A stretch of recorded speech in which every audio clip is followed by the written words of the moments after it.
Hello and welcome to Mitch Madness. Please remember to like and subscribe for more cool stuff. This is episode 4 of the van series. Today, we'll be upgrading the original steering coupler with an aftermarket universal joint type coupler. The van, and also some older Dodge trucks, do not have the typical Mopar steering coupler, which consists of a squarish housing containing 2 bearing shoes. Instead, this is a round housing, and the original replacement parts are very difficult to find. My original coupler was really badly worn and had a ton of play in it, making it unsafe to drive due to constantly having to make corrections with the steering wheel to remain straight on the road. The steering column had to be disconnected from the dash, but neither the steering wheel or any wiring had to be removed. Easy job. Then the original coupler had to be removed, but also no big deal other than needing to heat up the coupler shaft to remove it from the steering shaft. I did a lot of research and decided on a Borgeson 14921 coupler, which seemed to have all the correct specs that I needed.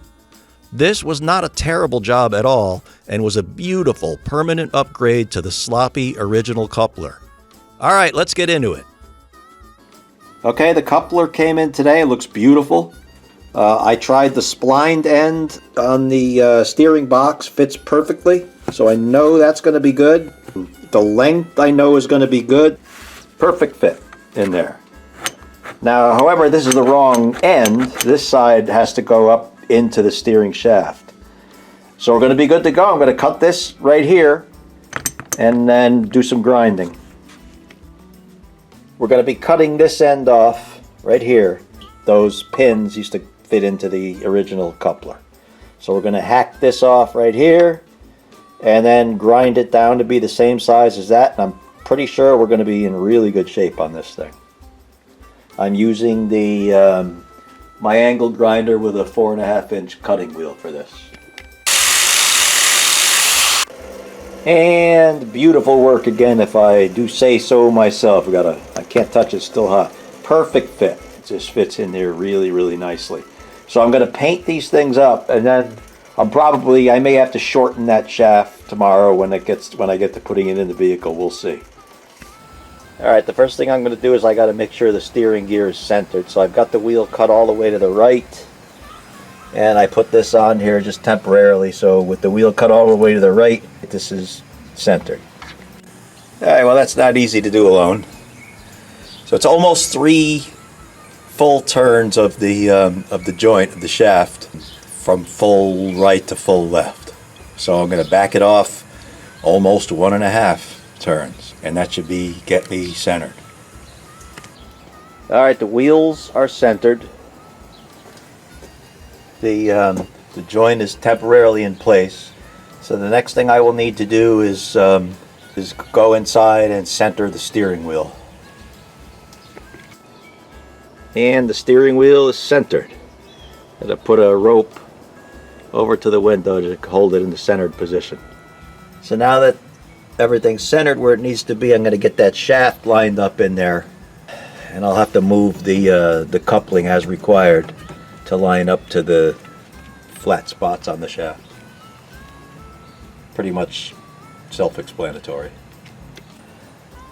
Alright, so this shaft I got to tap in there with the hammer, a little at a time, and you can see the holes. There's 2 holes, so I got to get those holes lined up and then put the bolt back through it. Okay, we are in, and the bolt is lined up. However, I almost forgot to put this bearing in there. That would have been really bad. So I just got to take the bolt out and slip that bearing in there and then put the bolt back in again. Alright, I was able to prop up the steering column with a 2x4. Steering wheel straightish still. And then, this was really easy. Just move that all right into place. Everything's still centered real nice. So you can see you're not supposed to have any of the shaft showing here, but that's fine because I got plenty of spline left. So what I'm going to do now is bolt in the steering column all the way, and then just tap that down, and we should be just about wrapped up with this job. All right, I've tapped the coupling up onto the shaft. The shaft is bolted in now. I'm gonna have to do something with that bearing. So the shaft is tapped up. I've got space down below, so now I'm gonna have to try to push down on this, or maybe jack up the steering column or something so that I can get this lined up. You're not gonna be able to see that because it's gonna be a two-handed operation. Tapping that down didn't... All right! Tapping that down didn't work great, so I just pried it with the pry bar, and everything's right in place where it needs to be. The original coupler didn't go all the way down either. There was still a little bit of the splines showing. So I think this thing's fine now. I'm going to put the set screws in it and give it a shot of paint. And then this bearing I'm going to do something with, because that's loose. You'll see about that in a minute. Alright, to hold that bearing in place, I just use a couple of tie wraps. That'll be fine. So this job is done. Look at that, it's nice and tight. There's no slop in that at all. There is a lot of wiggle room in the steering box, so this thing actually might not feel much different when I get to driving it again. But I expected that. I'm going to try to tighten it up a little bit. From what I read, they say that could go badly sometimes, but I'll try it a little bit, see if I could tighten this down a bit, and I'm going to just throw another touch of spot of paint on this thing from where I was tapping at it and stuff, and the job will be done. Another thing to note, I'm in the middle of replacing the brake proportioning valve. So, but you could see with the master cylinder being out and the battery tray, which was rusted anyhow, out, gave me a lot more room to work on this. So you might consider pulling the master if you want to try to do this project. Gotta love this redneck battery tray. This is an 11 by 7 brownie baking pan. Pretty much fit on there perfect. The only thing I had to do was grind down on the edges here, like where the batteries mount to get it to fit in there all the way. And this is a Group 24 battery.